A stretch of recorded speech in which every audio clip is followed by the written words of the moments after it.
एक मित्र ने पूछा, दादा, मृत्यु से भय क्यों लगता है? मैंने कहा, मित्र, तुम मृत्यु से डरते सिर्फ इसलिए हो क्योंकि तुम्हें अपने और अपना छूट जाने का भय है। जबकि इस संसार में आदि से अंत तक जो कुछ भी इन आंखों से दिखता और शरीर को महसूस होता है, वह कुछ भी तुम्हारा न है, न था और न कभी हो सकता है, क्योंकि तुम इस संसार के हो ही नहीं, सिर्फ दृष्टा, यानी यहाँ घूमने और फिरने तथा मौज मस्ती के लिए आए हो।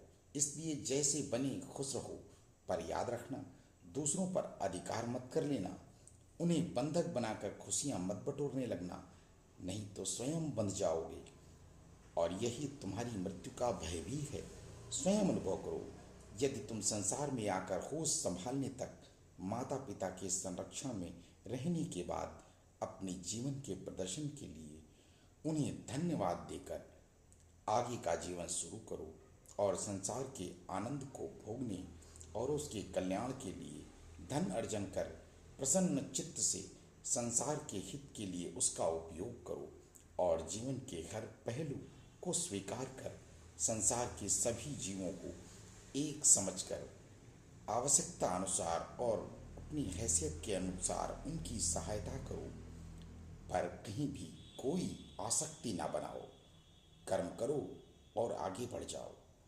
और याद रखो, इतना धन व्यय और कर्म करने पर भी स्वयं को कर्ता न समझो, क्योंकि करने वाला भीतर है पर कुछ करता नहीं। बस उसी तरह आप भी सब करते हुए भी अकर्ता बने रहो।